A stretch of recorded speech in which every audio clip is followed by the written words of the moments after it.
Pickaxe.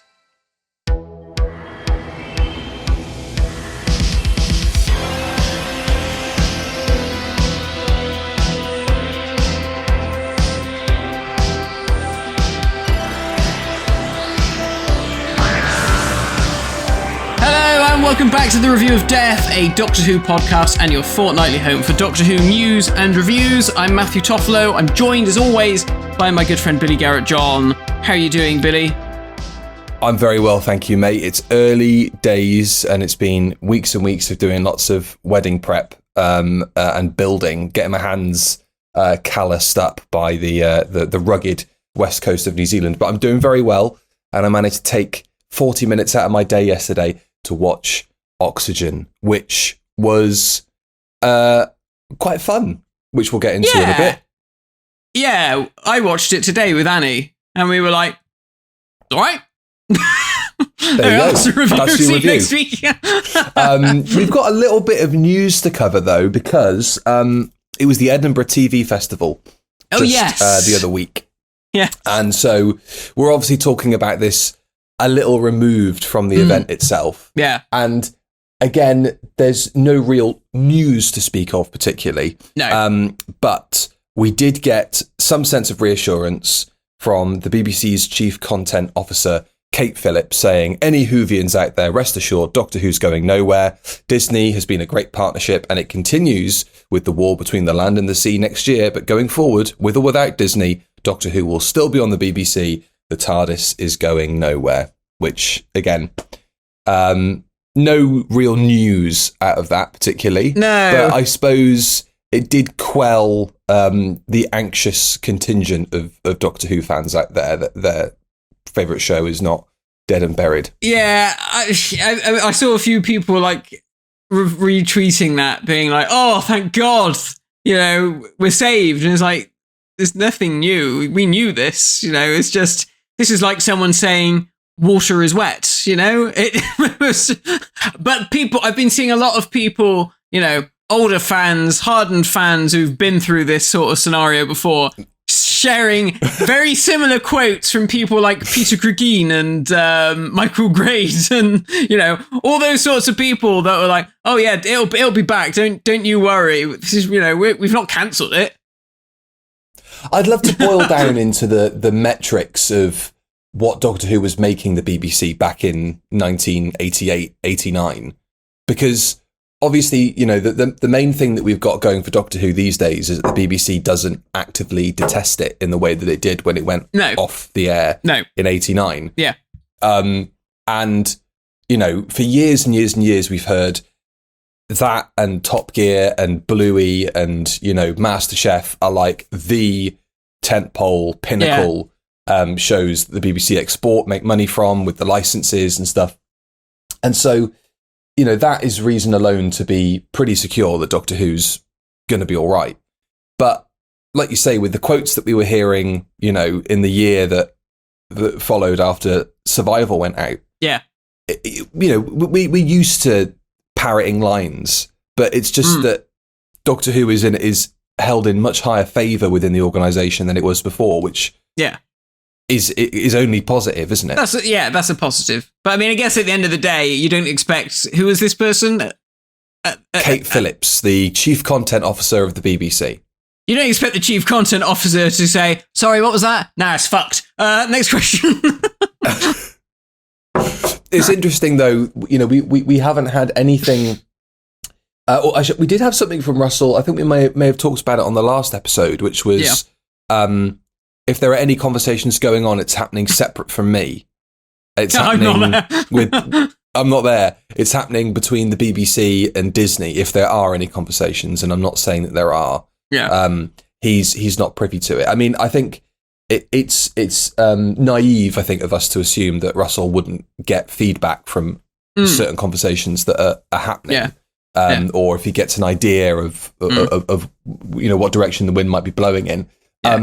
They've said that they'll give us a load of money, but you've got to go. Quite telling, isn't it? Yeah, that he's sort of not engaged, and he was the most recent executive producer and knows the show better than anybody else in terms of how it's run and I mean, he's plans. he is he is basically like the James Gunn of Doctor Who, or the Kevin Feige of Doctor Who, or the Dave Filoni of Doctor Who. But yeah.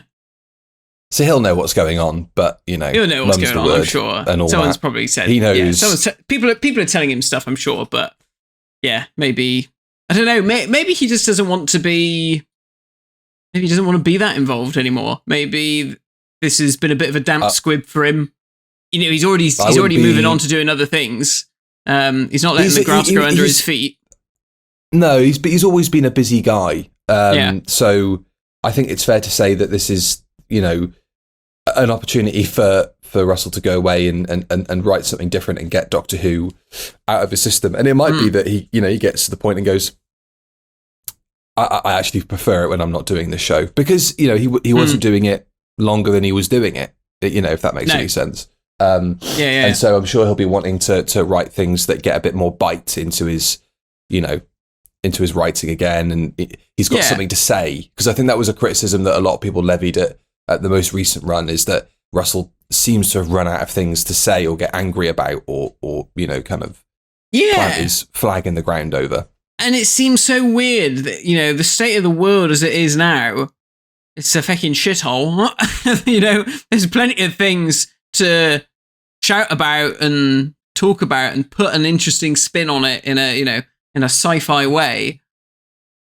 Kind of feels weird that so much of the commentary that we did get felt very flat and very sort of by numbers, more of like, we're saying this because we know that a section of the audience might give us a pat on the back for saying it, but it never really delved into anything with any sort of grit and vigor.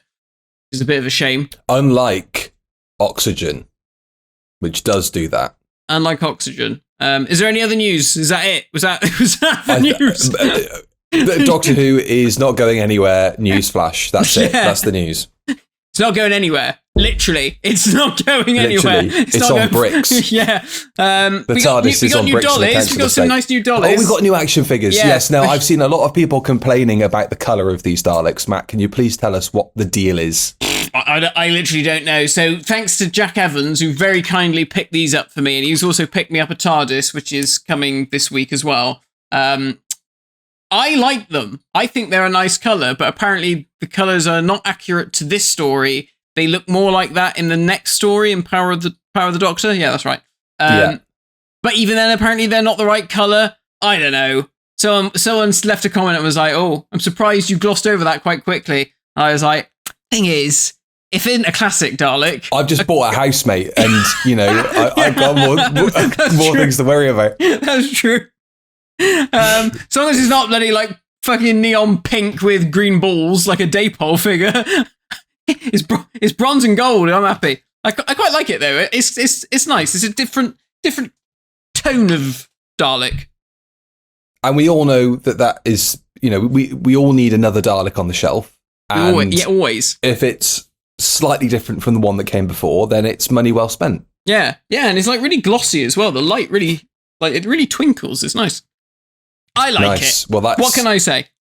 Matt's Christmas tree topper this year. Yeah. And also, I suppose by the time this comes out, I don't think people would have started receiving them, but we are looking down the barrel of a new collection set, which is very exciting. Hopefully, we should be getting season 13 this month, which is very exciting. Fantastic. Very exciting indeed. Absolutely. And we're going to be doing Terror of the Zygons in celebration. We certainly of that will. Coming out. Yeah. That's the next episode.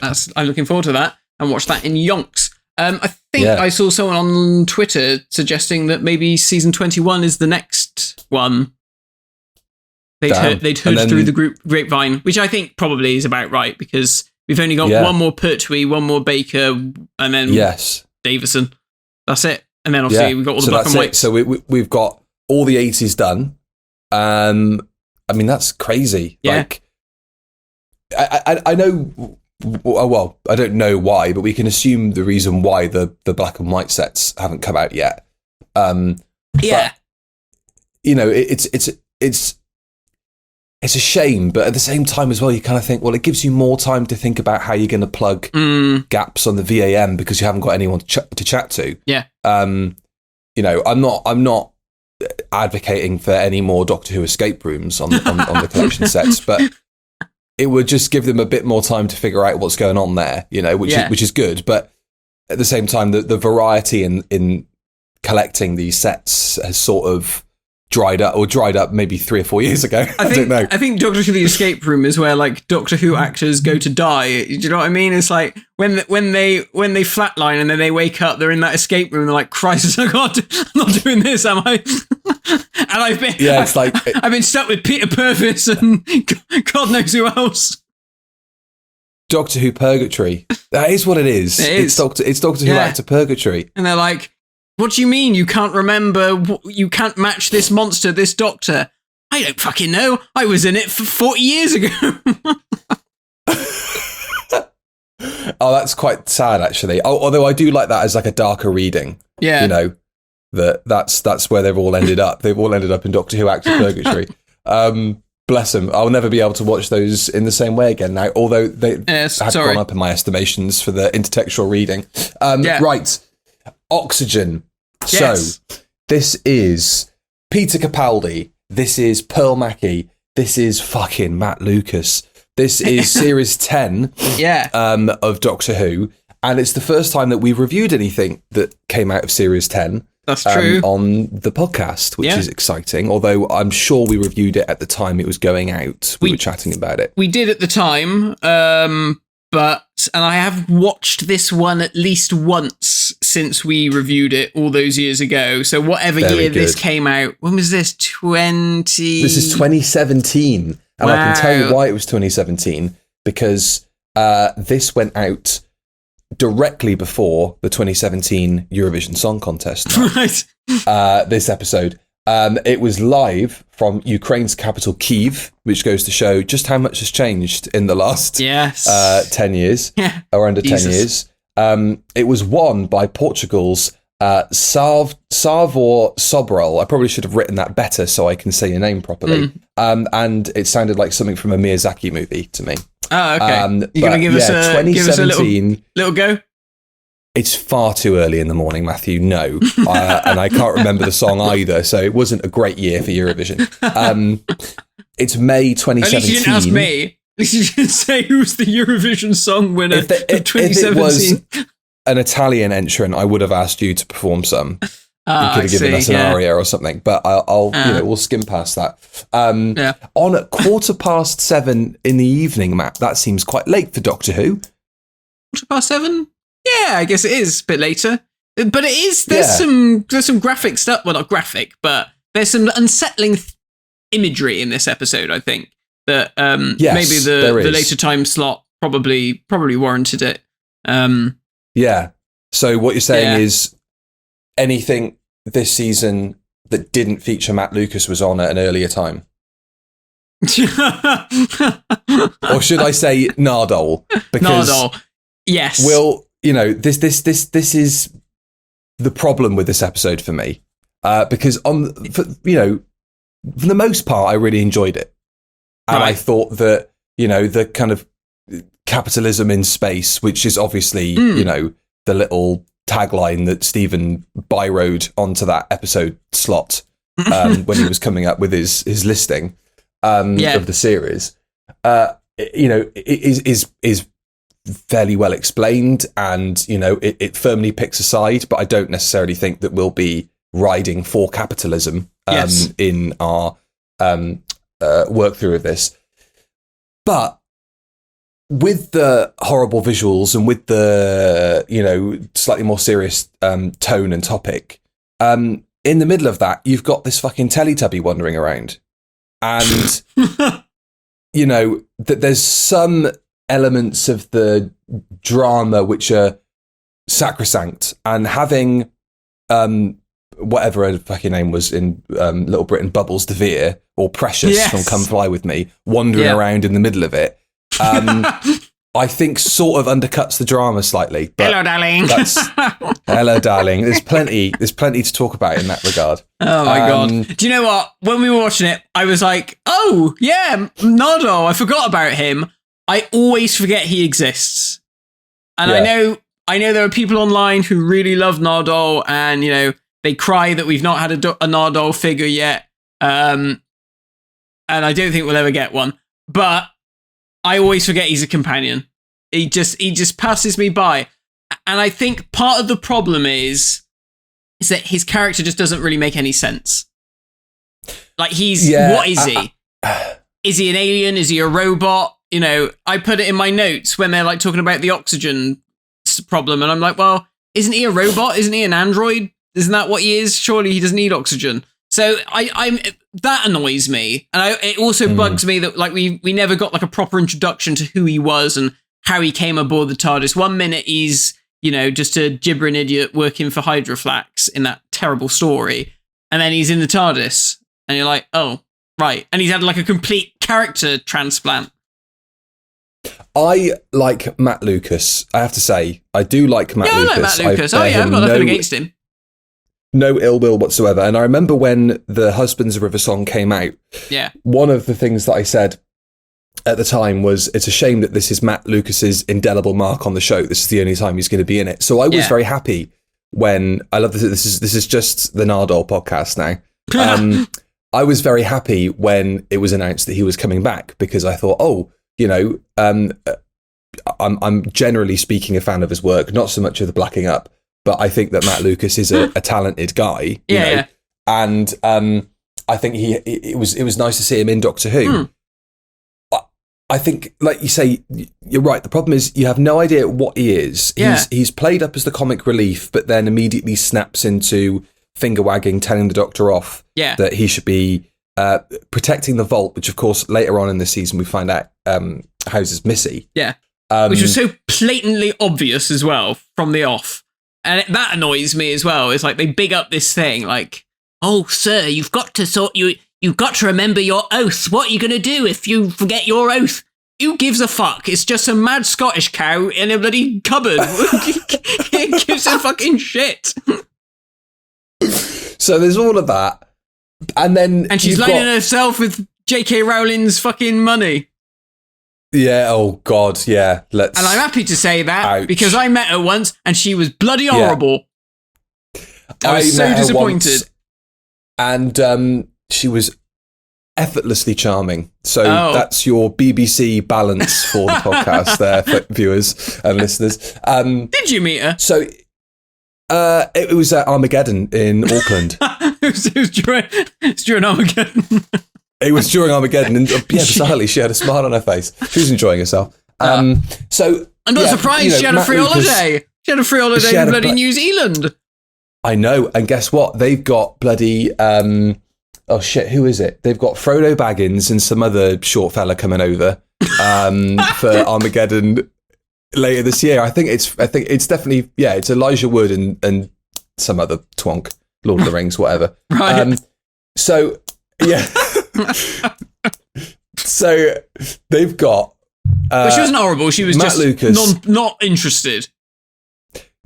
But it's a Doctor Who convention, you know. I mean, she's getting her money, smile, love. You know, what's the worst that could happen? She was more interested in getting gossip from the woman next door, who was like a helper, and then bloody Rutger Hauer was next to her. I was stood in queue thinking, oh, look at him. He's good. Proper. Oh, look at him. Good for you, Matt. Get it out there. So we've got Matt Lucas in the middle of this quite tense drama with quite a lot of body horror, and I feel like he undercuts it enough that it didn't spoil my enjoyment of the story, but it did slightly the tension was slacked off whenever he popped up to say something daft. Yeah, I mean, he's got some good little comedic bits. Sometimes it works, and sometimes it doesn't. I mean, I find that with comedy in Doctor Who can always be a bit like that. That sometimes it's like, yeah, that works perfectly. Then other times it's like, oh, you tread a very fine line between it being actually genuinely amusing and aiding the product to being, oh, that's just a bit cringe.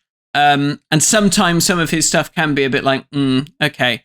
I don't know. Maybe I've got notes. Oh, you've got notes. So go on, then. Okay. We'll get to the story in a minute. We'll work through the story, and when we'll get to the annoying Nardole bits as we come to them. I loved the opening.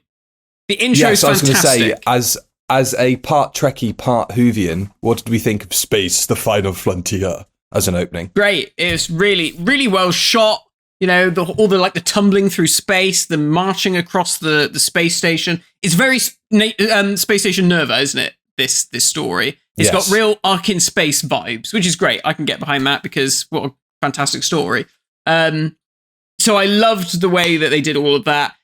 Like, budgetary wise, it looks pretty damn good. And you think, well, you know, this hasn't got Disney's budget, but it looks very convincing to me. That looks like space. And I like the space suits, like the design of that, like the weird sort of like the Perspex helmets are really clever and really cool. It visually, design wise, top notch. You know, you can't go wrong. And that intro is really cool. I like Peter's bit of narration over the top. It pulls that. It's a very cheap trick, one that Doctor Who does a lot, and it feels like it was something that Russell introduced, and then it stuck forever because it's such an easy thing to do. Is, you know, when you want a character to feel like they're not just a two-dimensional person who's just there to get killed, they'll add like some sort of familial element. So we talked about like old granddad getting his head blown up in Woman Who Fell to Earth. Like, don't worry, love, I'll be there for your birthday. Oh, fuck me, this old mother's bloke's coming and broke my head out. Whereas in this case, it's like, oh, I'd really when we're done, do you fancy a quickie so you can put a baby in me? I don't think for a second that he fancies her. I reckon his radio's actually working perfectly. But he doesn't fancy her. Oh God, not her. God, no. I knew as soon as they rostered us on this fucking spacewalk, it was going to get to this again. We had one night and it was fine. All right, but I'm not interested in a relationship with you. It does feel a bit like that because later on, when he sees her corpse like marching towards him and giving him the oxygen tank, he's just like, "Thank you." And it's not like, "Oh my God, this is the love of my life," and she's a walking cadaver. I tell you what. Being at 50 below zero hasn't helped your looks, love. I'm afraid I'm still not interested. So they do a spacewalk around the space station, and we see that the astronaut suits are fitted with these digital readouts displaying their oxygen credits. Yeah, and the pre-credit sequence ends with two zombified astronauts looming up behind Ivan. Having already removed the helmet off of off of Ellie. Yeah. And that's a nice shot as well. When he's still doing the stuff and then the helmet floats by, it like gives you an indication of what's happened. The shadows as well that you can see on the exterior, all the stuff in space looks fantastic. And it's very clear that the MO of this episode was make space scary again, make it frightening. Yeah, and the score's good. The score's great as well. The score is fantastic. It's a subtle score, really nice work. But it's really, there's some like synthy stuff, which is always nice to hear in New Doctor Who. And there's those like the horns, when like something happens, like, and you're like, oh shit, it's a zombie. It's really, really nicely put together, the whole thing. Like you said earlier, the sets look really nice. It sounds fantastic. The direction's really, really neat. There's some really, really cool bits we'll get to in a bit. And the pre-credits, set it up very nicely. And I'm also very happy to report, Matt, that the titles are in sync. Wow.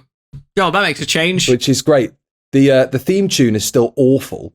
And I don't like that Peter Capaldi's eyes have been moved to after the main title appearing, which I didn't remember was like a shift that happened. Because they've got to jam Capaldi, Mackie, and Lucas, their names. Oh, yeah. Before the title appears, and so they've had to move, which just makes you realise what an assembly line of graphics this title sequence is. Like where they can literally just move elements back and forth depending on when they need to, which is a very economical way of doing it. But it does make it feel like I can see the timeline. They've just moved that asset further up the further up the line. But yeah, the theme tune is still horrendous, but it was nice to see the titles were in sync. So Bristol 2017, Yes. 12 is lecturing at what is the University of Bristol, because UWE doesn't have buildings as nice as that. He's explaining how space kills you. This is such a throwback, the 12th Doctor, that he's even made Doctor Who educational again. Yes. Because we have this whole thing about how, how much time you've got in space, what happens to your organs, what happens to your your lungs, your eyeballs freeze over. So your knob falls off. in the midst of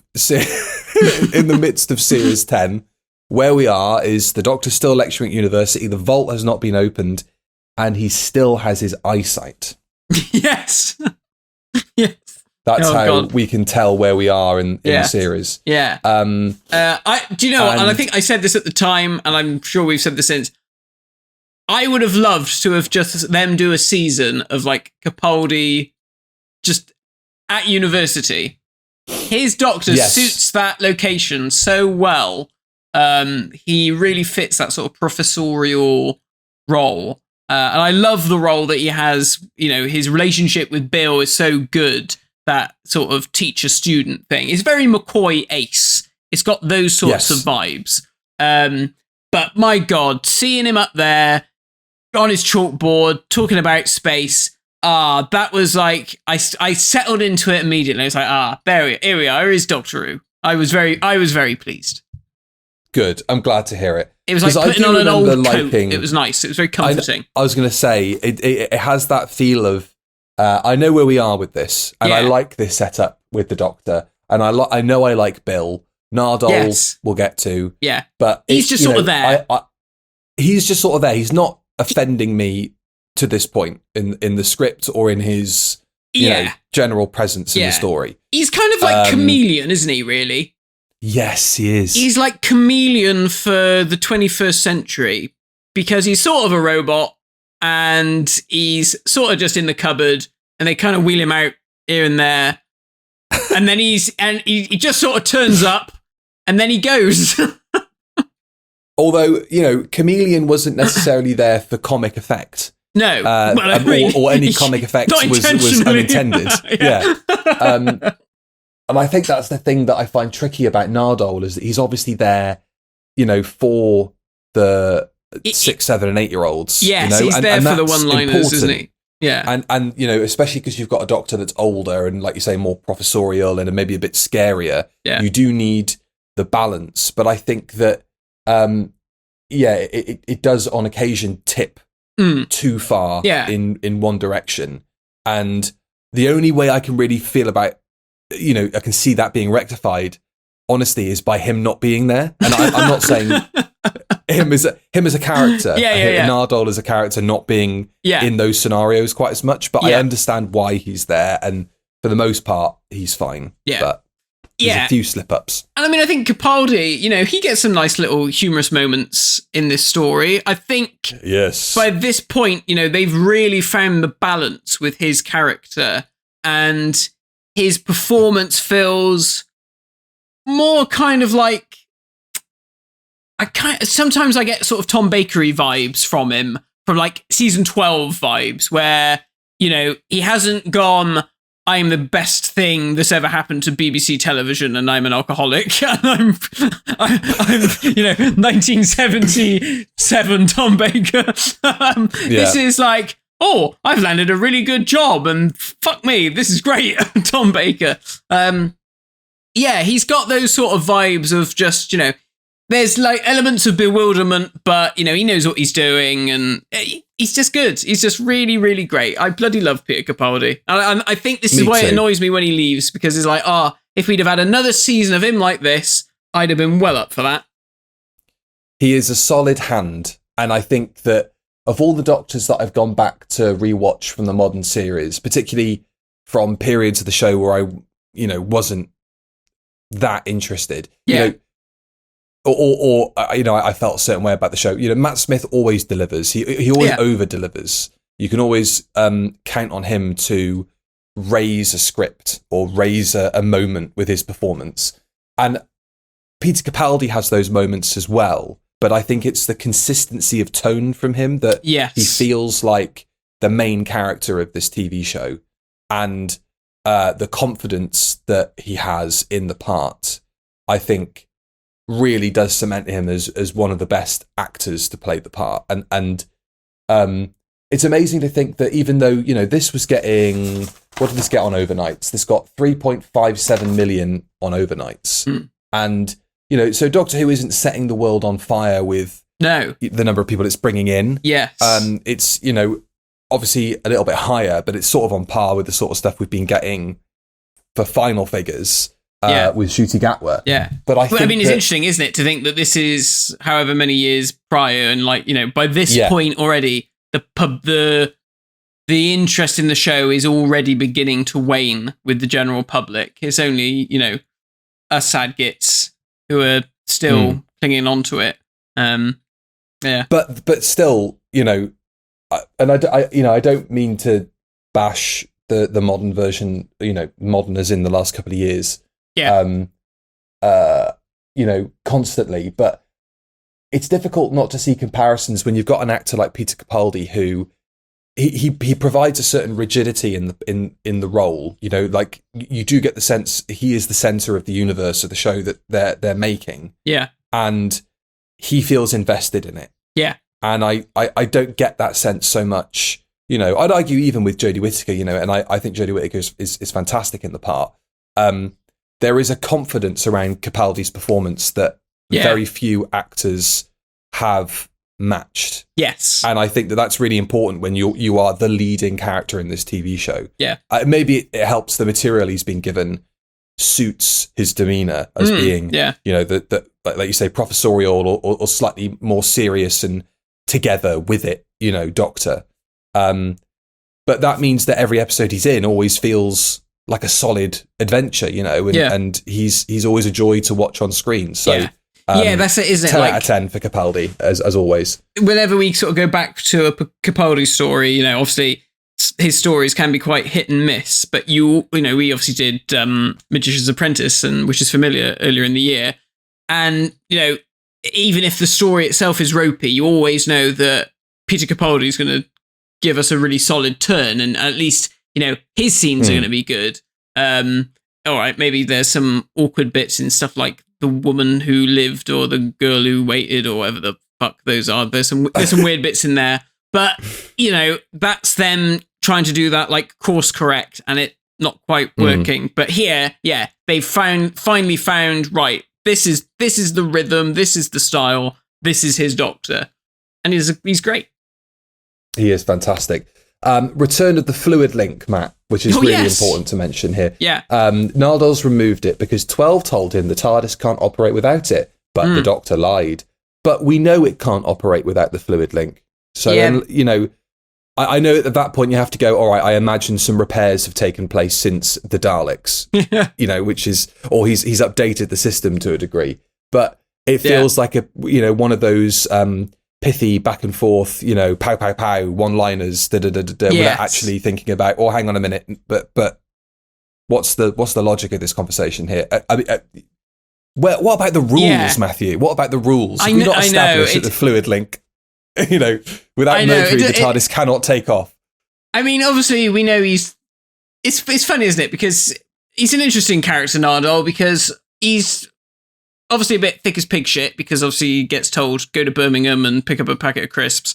But yet he's obviously very aware of like space and how all that sort of stuff works. Maybe it would have been funnier if it was like something more innocuous rather than it being like the fluid link. It was like, this lever to the bloody toilet flush on level 4. Yeah. You know what I mean? Maybe it would have been more amusing if he was like, this thing is the thing that's going to stop the TARDIS from working. And it's like, yeah, all right, Nardole, you silly twat. Yes. You silly twat. 12 answers a distress call. Lots of nice bleep bloop sound effects in this episode, Matt. I had to make note of that. A lot of the control panels are making some nice bleep bloops. And I like that, the line where he's like, that's my theme tune. Or something like that. That's my theme tune. Yeah. When he hears the In distress another signal. episode, he would have directed that right down the lens. Yeah. That's my theme tune. Yeah. So they land on this quiet space station, which registers no oxygen. Before we get there, going back to him at university, that bit with the chalkboard when it reveals the skull, that's nice. That's a good little That is moment. nice. That's a nice little touch. It's a great touch. It is. There's some really nice moments in this. It's really, really nicely directed. I didn't make a note of the director's name, but there's a few fantastic bits coming up. Good on we'll you. get to. If you're watching, well done. Good on you. Well done. Yeah. Sorry we didn't learn your name. So there's a screen in the TARDIS that warns that there's unlicensed oxygen in the air because the TARDIS has landed. There's the kind of the bubble that the TARDIS generates that allows you to breathe within a certain distance of it. And I like the bit as well where the doors open and the air rushes out through the corridor, and that's all really nice. Wind and it's sound track number 5, number 367. It's Bill's first trip into space, or her first view of space. And I thought I had to go back and check which episode of the season this is, because it's not slap bang in the middle, but it's closer to the middle than it is to the earlier episodes in the season. But yes, those sorts of early excursions for a companion where the Doctor's sort of like, pick anywhere at all, and we'll go there. And then she has the moment where she sees space outside the window for the first time, or whatever it is. I kind of feel like this should have been earlier in the season, because then we're straight on to the Monk 3-parter after this, aren't we? Yeah. So this is episode 4? 5, I think. 4 or 5, yeah. Oh, 5. Yeah, because we've had the pilot. But she goes into space there. She goes on that Dalek ship with the Mavellans. She does. But it's funny that the way that this episode kind of builds itself up at the beginning is, let's go into space and explore space. And it's like, but in Smile, she was on an alien planet, and I guess maybe it's just like, I've not been in outer space, okay. I've been on another planet, but I've not been in space. I'm guessing I think when you've been on another planet, space is sort of like, it's just the distance between, I'm not that interested in floating around in the black stuff. That's like saying, let's go to York for the day. Great, I cannot wait to spend all that time on the motorway getting there. It's going to be so much fun, pounding the miles out of the concrete. So you'd be a great companion, Billy. You'd be like, God, thanks very much. Yeah, I like the travel, not boring. The destination. Stars, so the gang encounter. I can see them look out the window from here. So fucking boring. So they encounter this dead body. Let's talk about it, because apparently this design was the one they considered all right to show 6-year-olds, and it's still pretty horrible, because I haven't seen concepts of what the ones they rejected look like, but I can only imagine, because these are still pretty grim. I think if you look carefully in some of the backgrounds of some of those shots, you can see some of the other masks, like the 2 scary masks, and some of them do look pretty fucked up and horrible. And I'm quite surprised they got away with this, to be honest. Yeah, nice. I'm quite surprised they got away with it, because that glassy-eyed stare is pretty grim. But you can tell when it's like someone under prosthetics. Dead. Yeah. Yes, that's true. You can tell when it's someone in prosthetics and when it's someone doing their sleep acting. Some lines spray stenciled onto their neck like they've been bitten at Space Station Nerva. But even with that sort of thick layer of foam that you can always tell with prosthetics that somebody's face is actually under, it kind of works with this, because it gives that impression of like bloat and like decay, lifelessness. And it really works, the kind of slightly bulbous eyes, and I think it does look really, really frightening. And there's also a fantastic shot. I think it's probably the best moment of the episode for me, when they look out of the window, because for some reason Nardole can somehow hear something on the hull. He says, there's something moving outside. And they turn on the lights or whatever it is, and they look outside, and all the, I think they're called smart suits, the villains, the suits, but we'll call them, space zombies, are marching on the exterior of the the space station. That's a great moment, a great shot, and a really nice bit of music from Murray. But overall, even though they're not the big bad, they're just kind of the foot soldiers. They are very effective, I think. They're very effective. Yeah, they certainly look the part, and creepy as buggery, really. We also see that they're moving around because the suits are mechanized, and they're being controlled by the AI. Do we ever find out what the AI is called? It's just the AI, isn't it? It's just the corporations. The corporation's AI. We know that they're called Ganymede Limited or something. Ganymede, which immediately Titan. Put me in mind of Red Dwarf. I did get some like Dave Red Dwarf vibes, like from the ship design and like the fonts of things just made me think of Red Dwarf. It is. It's exactly the same font they use on the ship. You're right. I'm totally off track here, but talking about Red Dwarf and things reminding me of Red Dwarf. Been playing old Tomb Raider 2 recently. The alarm sound on the oil rig levels, I'm almost certain, is the same as the alarm on Starbug in Series 5, or maybe on Red Dwarf in Series 4, when Holly's like, alert, this is not a daffodil, What, it's the in same Tomb Raider, it's Hattie Hayridge going Aruga, is it? It's the same Aruga noise, yeah. Tomb Raider 2, did you say? Yeah, they are. One to look up. God, you get it all on this podcast, don't you? Yeah, the thrill of me scrolling through and not really knowing what I'm looking for. We'll get there. Well, I'll have a look. I'll find it for you. I keep forgetting to tell you, but now that we mentioned it, I'm going to get recommended lots of thirsty, pixelated Lara Croft now. Thank you very much. So, you're welcome. The spacesuit's AI has a voice. Yeah. Hi. And hi. I'm Talkie Toaster. And she starts speaking, and Nardole recognizes the voice. Oh, I thought I feel like I've dated her. So fucking stupid. He goes, bit orange. You fucking racist. I don't think he means her tan was a bit heavy. I think because then we go and meet the rest of the crew. Yeah.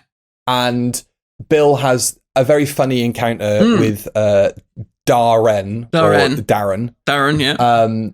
And she does this kind of double take spooked. I haven't seen many people that are your colour before or whatever, and they have this quite funny banter, bit of back and forth. Yeah. That's a great line when he's like, "Oh, great, we've rescued a racist." We've rescued a racist was so funny. Yeah. But then Nardole has to come in and ruin it, jackhammer the fucking joke. Yeah. With, a lot of my friends are bluish, and it's like, you somehow an anti-racist joke, a joke at the expense of racists or whatever, has actually now gone full circle and become sort of racist. Yeah. It was really odd. It is strange. Two quite prejudiced things towards different colours of the rainbow, different swatches. Yeah. That Nardole's presented there. He doesn't like orange or blue people. No. And weirdly enough, we get another blue man with a bald head later on in this season, don't we? In this finale. He's on the spaceship piloting the Cybermen through the black hole. Oh yeah, okay, yeah. Got that. I was totally lost. I had the fat lad from That Smith series in my head for a second there, but I thought I don't remember him being in the Capaldi era. Oh bloody yeah, I know what you mean. Him, what's his face? What's his head? What's his head? So yeah, we meet the crew. It's got a nice sort of classic series vibe. This with the the survivors. And everybody's, Tasker, that's a great Doctor Who name. Yeah. That's a very 80s Peter Davison Base Under Siege era name. And Peter Harness is a writer. Oh, no, sorry. It's not Peter Harness. It's Jamie Matheson, isn't it? Jamie Matheson, I think is great. And I think he's got Doctor Who down pat as, as a writer. Oh, definitely. Definitely. Like you said, it's a very classic sort of setup, this. We also see that earlier on, which is I like the story. Don't get me wrong, I like the story. I do feel like some of the logic does not hold up to scrutiny if you think about it for too long. Because yes, we see that we get another jump scare. After seeing the zombie man in the suit, we then see the suit that's walking around on its own. On its own, yeah. The Doctor pops the head off and it bounces off and they're all like, woo!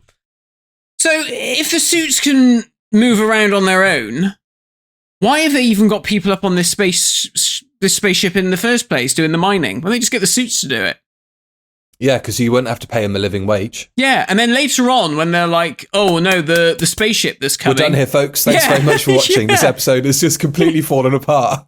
And then later on, when they're like, oh no, that spaceship that's coming, they're not coming to rescue you. That's the relief crew. That's your replacements. And it's like, well, if this lot couldn't get any copper ore or whatever it is they're mining, why are these not going to be any better? Surely you've just like exhausted the vein or whatever.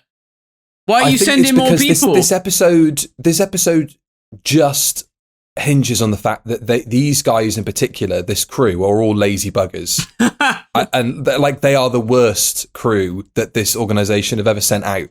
Because you know, I know that obviously the idea is, you know, capitalism is bad, and so you kind of imagine if it's happening on this space station and the whole idea of pricing oxygen, it's probably happening on other space stations as well. But maybe on the other space stations, they're actually just bloody grateful for a job at work, and they're not putting their feet up, and they're not, you know, sat there, you know, claiming space benefit credits on their oxygen tanks and not putting the bloody work in like they should. I don't know. But there's even lines later on where the Doctor's even kind of referencing like, or they say, oh yeah, no, we've just not had a very productive month. And it's like, okay, I know that's because 36 of your fellow crew members are dead or walking around as zombies, but that hasn't stopped them. They're doing more work, yeah. I know. Get down the bloody job centre. So Nardole hears something outside the ship. Get that great shot of the zombies. Yeah. And the way that they introduce the oxygen concept with, you know, relax or die, you know, the more stressed you are, the more likely you are to use up your oxygen quicker. The fact that everything's measured in breaths too, I thought was a really clever, cool little wrinkle. Yeah. And it's never really called to, but it's just a nice little added bit of texture to the world, which I thought was really nice. It does feel like a lived-in world, which is nice. You know, it does feel like I said, there's been some thought has been put into this to make, you know, how could this work in reality? How would this system work? Which is great. Obviously, they then suck all the oxygen out of all the TARDIS oxygen, which it seems a bit weird to me because Annie said this. She was like, well, I guess the TARDIS has got infinite oxygen. I was like, well, yeah, I guess it has. Like, unless in in Planet of the Daleks, he's going to run out of oxygen, isn't he? Because someone squirted foam over the windows, so that's that's a problem. But they eject the TARDIS, so there is now no more oxygen, and they have to don these spacesuits, which just happen to be the busted ones. And the Doctor makes he's like, oh, I think these ones are for repair, and it feels a bit like, okay, that's a weird leap in logic. Like, maybe they should have had like tape on them saying, you know, maybe under maintenance. But they need to address that because the whole.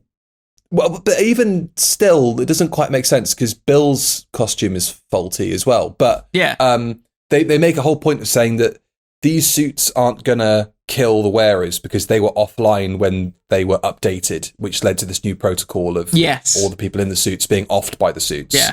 And so, like, which again feels a bit like, okay, that's our get out of jail free card for, well, why doesn't the AI just fuck them?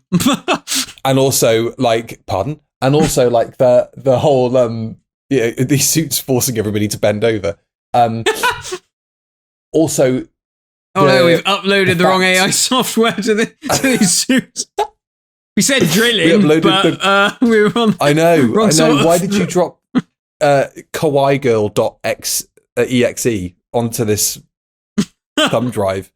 Cum drive? Is that what you said? No! Christ's sake. So anyway, Bill's suit is still faulty. That's the problem, though. Bill's suit is still his is buggered. So it doesn't actually matter that they mentioned the suits are offline. And haven't received the update because hers is still messed up. But then also we do still need that wrinkle because then they find shelter in a part of the map which hasn't been added to the suits. So you know, it's doing a lot to try and set up the convenience of being away from the zombies for an extended period of time, or why these people aren't being affected by certain elements of the plot and the threat. So and that works for me fine. The one bit I'm not keen on, and it's only a minor detail, is for this world that feels very tactile and, you know, it's all like big hulking doors. Because there's that gag at the beginning, isn't there, where Nardole's like, well, the doctor's like, oh, the doors shouldn't go, you know, and Nardole's like, no, doors in space should do that. But they're like big clunky doors that you have to push open and all this sort of stuff. But then the spacesuits, you just like stand next to them and then they sort of go bzz, and then they're just like on you. And it's like that technology feels very far removed from everything else that we've seen. It feels very Marvel, like, oh, I'm going to take my helmet off. Oh, I don't, because Marvel's got this really weird thing of like, you can't pull your mask off because that's insane. It's got to like nanotech off your head. And I feel like there could have been more jeopardy in, oh shit, we're running out of oxygen. Christ, we got to try and put these suits on. I think that could have been a bit of a moment. Also, if they've got these invisible bubble shields around their heads anyway, why do they need helmets? Because it just adds to the tension of when they're in the airlock. Bill's helmet goes faulty, and the doctor has to, which is a great scene. But, I think the doctor says that the bubble, like the invisible bubble one, is fine within the ship, but it's not strong enough outside in the vacuum of space. So you've got like a more hardy one, which is okay, fair enough. So that's my only criticism about the tech in this, is that just feels like a little bit too. Yeah. We're doing pretty well though, if that's your only criticism about it. You know, we to say our only criticism so far is that the tech doesn't quite run all the way through, and Nardole's a racist. That's pretty good. We're doing all right. So we've got this great scene where they're in the airlock and the airlock's starting to decompress. Or purge, as it's written on all the signs. And Bill's suit malfunctions again in the middle of the decompression, and she can't put the suit takes her helmet off. Which I thought was quite a cool idea, quite a cool bit of threat. And then the airlock opens, it purges all the air out, and we've got this fantastic scene of Pearl Mackie, or not, you know, this fantastic scene of Pearl Mackie struggling to breathe. This fantastic scene of Bill open to the elements. And that is a really fantastically directed, that whole bit from the second that her helmet comes off right through to waking up in the off map section of the ship is so well done. It's a really interesting moment, that, because I mean, obviously on paper that feels like when they leave the ship and go onto the hull and, you know, they're shooting lasers at the zombies, you feel like, oh, that feels like it could be your big action sequence of the episode. But the fact that they do it in these like little flashes of her slipping in and out of consciousness is really, really clever. I really liked that. I thought that was, very well done. And like I said, very well directed. So Bill wakes up in the other part of the space station, which is not on the map, so the zombies can't find them. Although the AI is learning, which I thought was quite nicely breadcrumbed, that it's picking up on certain words and then filling in the gaps. And, I thought that was quite nice. And it's very HAL, isn't it? The little red. It's straight out of 2001. Absolutely. And the sound effects are straight out of whatever sound effect pack that they use for the Dalek eye stalks and laser guns. So the Doctor has given Bill his helmet while on this spacewalk. But as Nardole says, he paid the price. He's blind. And he says it's only temporary and they'll get it fixed once they're in the TARDIS. But knowing, obviously, that it is a permanent, well, semi-permanent bit of blindness for the Doctor going forward in this season. I really liked this as a added spice to the story, because otherwise it's a very conventional Doctor Who runaround. Yeah. And I suppose you could say that this trickles down into other stories. I can't remember how long the blindness affects him for, but we've obviously got a lot to talk about with the blindness later on. It certainly goes on for the first 2 episodes of the Monk trilogy. Okay. That old shit. But, you know, it's a nice wrinkle in this story, and I think it's a cool idea to have, you know, to give your main character this situation to deal with. And I think Peter Capaldi, again, he plays all that stuff really, really nicely. But there is that element of sort of putting a smile on top of knowing, okay, I'm you know, I made a big mistake here, and I'm probably it's not gonna be the same again. But how great he is with Bill and the reassurance that he gives her, it's a lovely paternal, you know, flavour to their relationship. Very much so. Yeah, they've got a really good relationship, and then sort of Nardole's there along for the ride. Along for the ride, yeah. So we hear there's a rescue ship on the way, but somehow the suits with the AI have found out that Section 12 exists. They kill Darren, and all the survivors make a break for it, but Bill's suit reboots and jams her to the spot, and the Doctor says, "You're going to go through hell, but I have to leave you behind," and then runs off. And she seemingly gets turned into a zombie along with all the other putrefied corpses wandering around the space station. Skipping to the end a little bit, what did you think of the resolution that he just sort of says, "Oh, I knew her battery was on low. low battery, so it probably wouldn't have killed her. It just gave her a really, really nasty aneurysm." What do we think of that? I was a bit disappointed because I actually couldn't remember what happened. I was like, what is the get out of jail card for this? And then it was like, oh, that's it? Okay. I think that's my other issue with this story, is that there feels like there's a lot of that. There's like, oh, why didn't this work? Oh, because someone forgot to put the plugs in. Oh, why didn't this work? Oh, it was so-and-so's shift and he forgot to, you know, dot the I's and cross the T's or whatever. You know, it just feels like there's a lot of, oh, well, that's lucky, you know? And that sort of line of thinking with resolutions and technology is sort of the ending of this story, because the Doctor says, initially Nardole says that he's going to make an attempt at electrolysis and separate the coolant water, which is keeping the nuclear reactor of this space station cool, into hydrogen and oxygen, so they can synthesize oxygen. But then they know that illegal oxygen causes the ship to purge, so that's not going to work. So the Doctor decides what he's going to do is he's going to basically wire the suit's life signs to the reactor controls. Yeah. And so if they die, the coolant gets flushed and then the reactor goes nuclear, the ship blows up and the corporation lose all their money. Yeah. Which is a really, really good idea. I think it works as a resolution. Yeah. And then I also really like the way that they stop the zombies from approaching them or getting closer to them and offing them, is saying, we are much more expensive to you dead than alive now. And they back off. And I think it's a really smart resolution. And we get a little bit of a, you know, trademark 12th Doctor monologue, but it's not overly long. It's not overly preachy. No. And it just sort of cuts to the quick, doesn't it? Yeah. Yeah, no, I like the resolution. I thought the resolution was very clever because, you've got that sort of bait and switch thing going on. And, you know, Nardole thinks, oh, this is just the Doctor trying to one-up them for killing Bill. But, you know, obviously there's a cleverer solution to it all. I thought it works out nicely.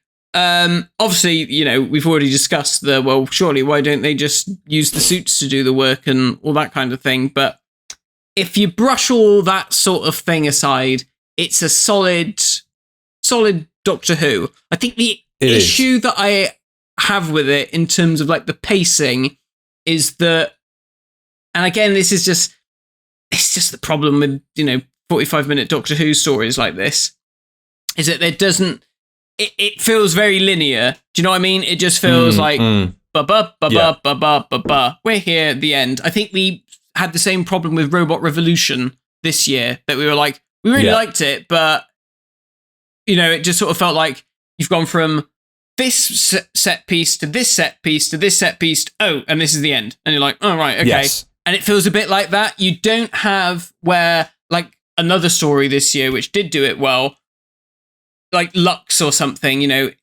there's more to it. They jump around a bit more, and maybe it needed the Bill and Nardole to get separated from the Doctor, or Bill gets separated from the Doctor and Nardole, and just a little bit of something, just so you had something to cut between. Do you know what I mean? Sometimes it feels like you just want to cut to something else happening. Bit of an on rails style of Doctor Who, isn't it? Yes, very much. That's a very good way of putting it. Yeah. You do feel like you're just being carried through it. Like, okay, this is happening. But honestly, I enjoyed it. I sat down and it was 45 minutes well spent. I agree. Now let's get on to the most important part of this review, because when the Doctor returns to the University of Bristol and he's in his Hogwarts-esque study, Nardole is admonishing him yet again for, ignoring his oath and not standing by the vault, and they'll be able to tell when you're injured and they can smell it on you and all that kind of stuff. And Nardole is having a go at the Doctor. The Doctor's got his head down and he's very, very upset. He's playing with his yo-yo, which is a nice little touch. And he's saying, Nardole, shut the fuck up. I've got something to tell you. And he stands up and says, I'd never be able... What was it? Look at me. I can't look at anything ever again. I'm still blind. And then we get the smash cut to black. Yeah. And I think it's one of the most unintentionally hilarious moments in Doctor Who, that I can't take it seriously for half a second. Yeah. It is funny. When I knew it was coming up, I was like trying to hold back a snigger. Yeah. Shame, really, but it is, because it's such a cool idea, and I can't really remember how it carries through to the later episodes, but it is the delivery of that line with the cut to black and the build up of I can't see anything ever again. For Nardole, you see, my eyes, they do not work. It's like, what the fuck? Just get on with it. I think it is. And Nardole, let me tell you something. Be prepared, for what I'm about to share with you is one of the most incredible things you've ever heard in your life. I'm still blind. It's like, fucking get on with it.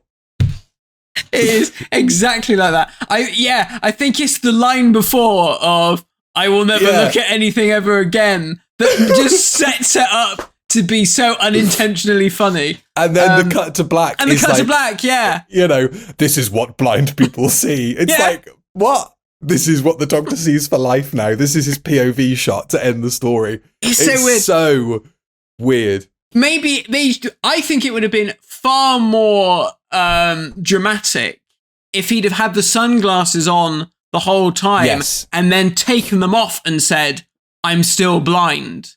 And then that would... Or if Nardole's first indication was, right, let's go down to the vault. And as the Doctor leaves the room, he bumps into the door frame or something. And then Nardole has a little look and goes, oh no. And then we have the titles play, That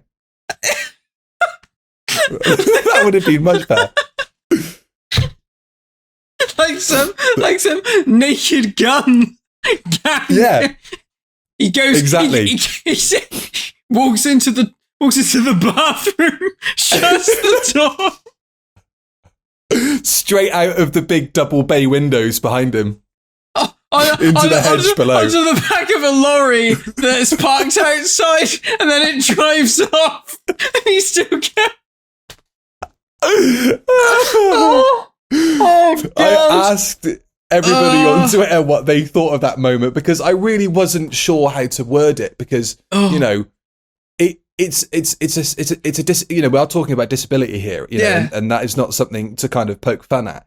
But the delivery of this is just so odd. Yes. That you can't view it through the lens of let's have a serious discussion about this. No. Do you know what I mean? Yeah. It is like, what were they thinking? This is not the intended reaction, So I asked people on social media what they thought, and we've got some thoughts. So Cyber Devil Who, as a concept, it's great. the way it was directed is what makes it hilarious. And I thought, okay, right, at least we are all on the same page here. Right? I mean, it was a meme, wasn't it? It became a meme at the time. It really did. Craig says yes to both, as in, is it actually really good or is it unintentionally hilarious? Shocked me at the time, must have been around 15 or 16, and I still love it as an idea, but it's filled with that classic Doctor Who camp, which is not a bad thing in my eyes. So, again, it is par for the course in terms of Doctor Who. Byron Bancroft says, no, I think it's a great cliffhanger. Sure, it's a bit melodramatic, but not in a way that's out of place for the tone of the show at the time. I think that's probably okay, as right, as well as an opinion. Just thinking of you doing that bit. Right there. I've got something to tell you. The biggest thing you'll ever hear. Oh God, it's so It's good. really very important. Listen, because your very life may depend on what I'm about to tell you in 3, 2. Are you ready? I'm about to tell you, Nardole. Okay. Oh, it God. is unbelievable. Oh. And then what do we have? So then we have the Monk trilogy after this. So maybe the next Capaldi how does he get his eyesight back? should be. I don't know, but I want to find out. So I think maybe the next Capaldi we do should be the Monk trilogy. We should do them all in one go. Yeah. Let's do that. Put us out of our misery. Put us out of our misery. Let's get it all done. So overall, Matt, what do we think of Oxygen? And then I'll go to the comments on the social medias. Yeah, I think it's fine. I think it's I wouldn't say it's like brilliant, but it's a solid Doctor Who romp. Do you know what I mean? It's not groundbreaking or anything, but it's it's a solid story. There's some good lines that I noted down. When she's like first in a spacesuit and she's like, might be when she's just about to go out into space, or when she puts the helmet on and she's like, what happens if I throw up in my helmet? And Nardole says, smells and colours. And she's like, right, don't throw up in my space helmet then. That's a great line. And then another one, which, where's that? Maybe it was just that one. Maybe that was the only... That's the only nice line in the story. Oh yeah, maybe it was. But I thought there was another one. But yeah, it's all right. It's good fun. We'll take that. 10 out of 10 says Josh, the comic one. Willome Music. Apologies, Willome. Great story from a great season. Can't help but feel if they managed to maintain the quality of the Monk 3-parter, we'd be looking at a classic season. As it is, it's very strong. So already we're being primed for what to think of the Monk trilogy. Ghost Lord, Doctor, I'm still blind. Daredevil, welcome to the party, Doctor. Ryan's album of the day. Jamie Matheson wrote some of the best 12. Oxygen, Mummy on the Orient Express, and Flatline. This one is a chilling dissection of capitalism with some wry humour and a great cliffhanger at the end. I thought the AI was going to be revealed to be Gus, which was the same AI from The Mummy. That I read that was the intention. Because it seems that this episode went through quite a tonal shift in that it was believed to be too dark. Certain elements were kind of mixed and matched and brought in, like obviously the blindness becomes a bigger part of the story, and originally it was going to be resolved by the end of the story. Yeah. So I think maybe some of that tonal inconsistency that we put down to Nardole and the I promise I'm going to tell you something really important right now, I'm still blind bit, is like maybe part of the sort of pulling and pushing of the tone of the story. Yeah. Interesting. Will be Fat Boy, hidden gem in that I'd say it's the most overlooked series of New Who. Stories about corporation bad have been done to death, but this has a different approach. It's bloody great. Yeah, compared to where we would be the following full season with Kablam, which has the kind of anti-capitalist message in it. It is handled a lot more sensitively, isn't it, in this one? Because it doesn't necessarily draw a conclusion. It just sort of states blindly, here's sort of a definition of what capitalism is. Excuse me. It kind of just sort of states what it is. And I mean, you're not really necessarily supposed to root for capitalism, and it's not, but it also isn't drumming into you that is the perspective you should take from the story. It's just kind of laying it out there, isn't it? Very much so. Yeah, it's like it's up to you to decide, whether you think it's like really bad or not. Yeah. And the final comment from Doctor Who UK, woke nonsense at its very best, 10 out of 10. So that is Oxygen. And a nice trip to Series 10. I very much look forward to when we can find the time and the space to do the Monk trilogy, but we'll give it. I don't expect it by the end of the year, because we do need to retain some dignity before we get into Extremis and what was it, The Lie of the Land, and what's the other one, The Pyramid at the End of the World? Is that it? Well done, well remembered.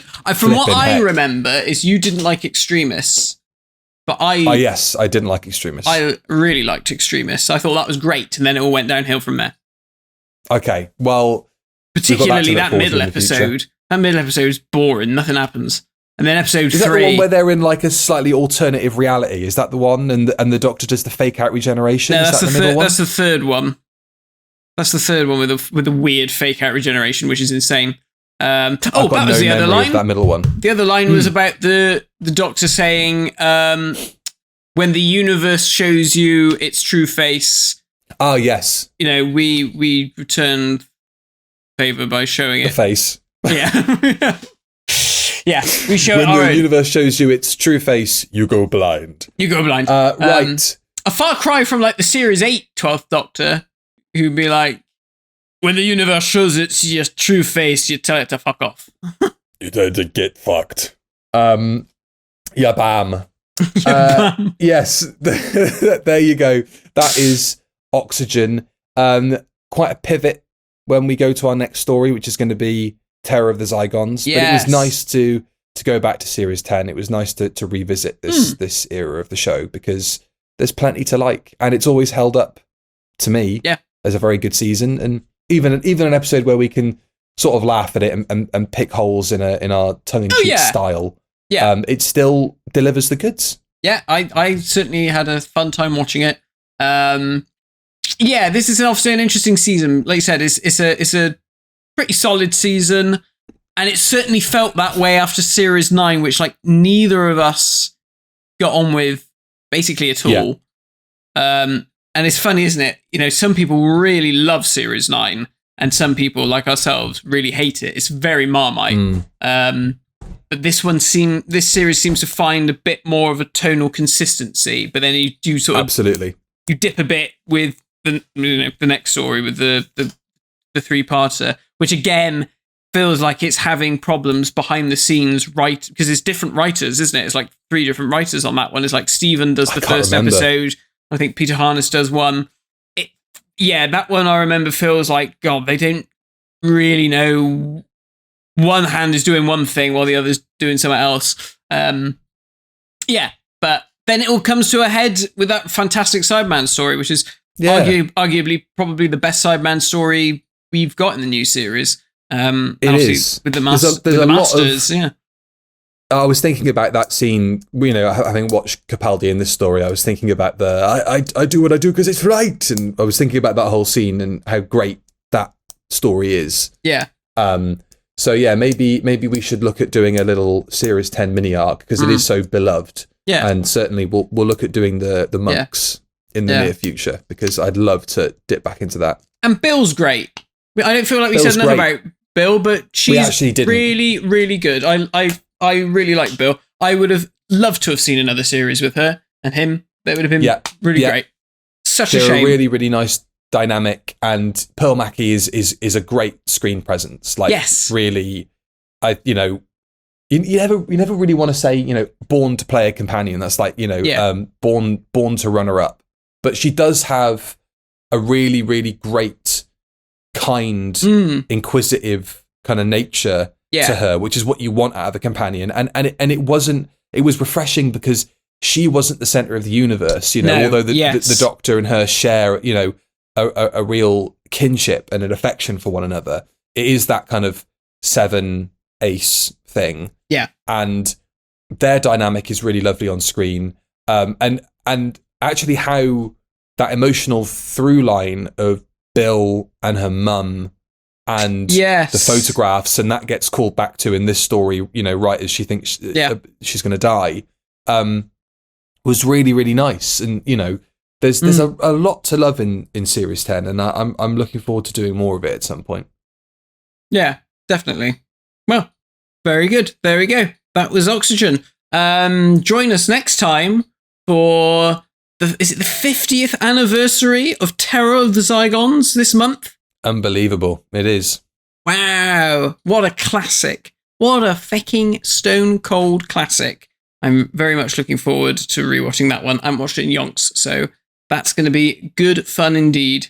So thank you all for watching. And what's happening over on Patreon as well before we go? Anything good happening? We've got a Q&A coming up. We've just done our commentary of The Few Doctors, which is our first InVision commentary, which was a bit bonkers. More than a bit very bonkers. Yeah.